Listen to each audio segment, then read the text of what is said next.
नमस्कार मंडळी. तर आज आपण बनवणार आहोत शिमला मिरचीची भाजी बेसन टाकून. तर त्यासाठी आपण इकडे एक कांदा कापून घेतलेला आहे, 2 शिमला मिरची चिरून घेतलेली आहे, इकडे कढीपत्ता घेतलेला आहे, त्यानंतर इकडे लसूण आणि मिरची आणि मीठ मिक्सरमध्ये बारीक करून घेतलेलं आहे, त्यानंतर इकडे कोथिंबीर घेतलेली आहे, इकडे जिरे घेतलेले आहेत, इकडे बेसन भाजून घेतलेलं आहे छान तव्यावर आणि इकडे शिमला मिरची कापून घेतलेल्या आहेत 2. तर आपण आता इकडे गॅस चालू करूया. कढई आपण आता वरती ठेवलेली आहे गरम होण्यासाठी. तर त्यामध्ये आपण थोडंसं तेल टाकून घेऊया.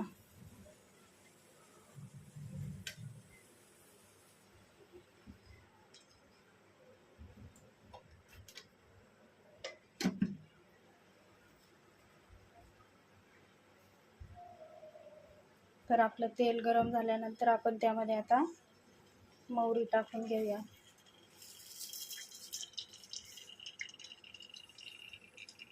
आणि थोडासा कढीपत्ता टाकून घेऊया.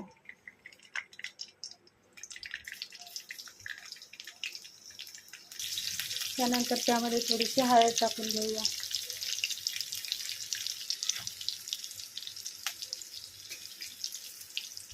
त्यानंतर आपण आता यामध्ये कांदा टाकून घेणार आहोत. तर आपण कांदा यामध्ये परतायला टाकून घेऊया.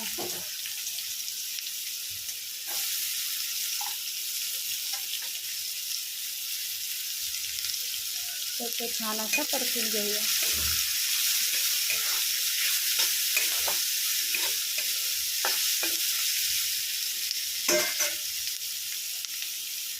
तर आपला कांदा असा थोडासा छान असा परतला. तर आपण यामध्ये आता शिमला मिरची टाकून देणार आहोत.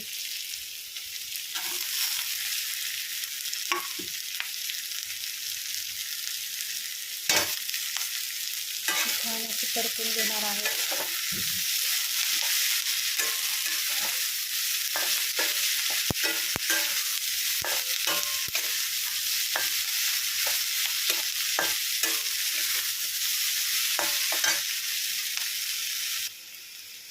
तर आपली भाजी छान अशी परतली आहे आणि त्यामध्ये थोडीशी कोथिंबीर टाकून देणार आहोत. तर आपण छान अशी आता एकत्र करून घेऊया. त्यानंतर चवीनुसार आपण इकडे मिरची, लसूण आणि हिरवी मिरची आणि मीठ टाकून देऊया.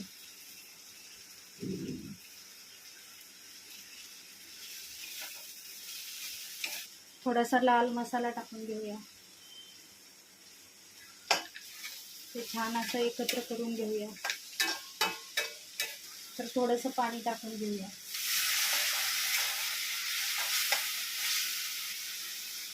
आणि त्यामध्ये आपण बेसन भाजून घेतलेलं आहे ते थोडंसं टाकून घेऊया. ते छान असं एकत्र करून घेऊया. तर आपण छान अशी परतून घेऊया आणि त्यावर 5 मिनिटासाठी थोडंसं झाकण ठेवूया.